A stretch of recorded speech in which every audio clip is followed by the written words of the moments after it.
இந்த வீடியோ வந்து அன்னைக்கு ஒரு நாள் அப்படின்னு தான் வந்து ஸ்டார்ட் பண்ணணும். இது வந்து தங்கலான் மூவி ரிலீஸ் ஆகிறதுக்கு முன்னாடி ஆடியோ லான்ச் நடந்தது. ஸோ அன்றைக்கி எடுத்த வீடியோ தான் இது. நான் வந்து லேட்டாக வந்து போஸ்ட் பண்ணுறேன். எடிட்டிங் வேலை வந்து என்னால் பண்ண முடியல. ஸோ பேபியும் இருக்கிறதுனால என்னால் வந்து பண்ண முடியல. ஸோ இன்றைக்கி வந்து தங்கலான் ஆடியோ லான்ச்சோடைய ஒரு குட்டி விலாக் தான் வந்து பார்க்க போகிறோம்.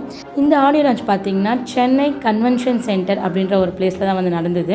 கெஸ்ட்டும் வந்து வர ஆரம்பிச்சிட்டாங்க. அதுக்கடுத்தது எல்லாருமே பேசவும் ஸ்டார்ட் பண்ணிட்டாங்க. கொஞ்ச நேரத்தில் பார்த்திங்கன்னா ஆக்டர் விக்ரமும் வந்து என்ட்ரி கொடுத்துட்டாரு. ஒரே சவுண்டு, ஆடியன்ஸ் எல்லாருமே கத்திட்டு இருந்தாங்க, விக்ரம் சியான் அப்படின்னு சொல்லி கத்திட்டு இருந்தாங்க. நெக்ஸ்ட்டு பார்த்திங்கன்னா டான்ஸ் பெர்ஃபார்ம் இருந்தது, சாங் இருந்தது, எல்லாருமே பேச ஸ்டார்ட் பண்ணிட்டாங்க. ஹீரோயின்ஸ் வந்து சிலம்பம் பண்ணுறது, இந்த மாதிரி நிறைய வந்து ஆடியோ லான்ச்சில் போயிட்டே இருந்தது.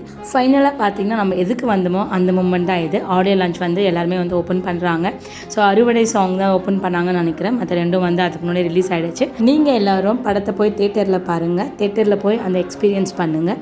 இதே மாதிரி அடுத்த ஒரு vlogல நான் உங்களை சந்திக்கிறேன். பாய் பாய்.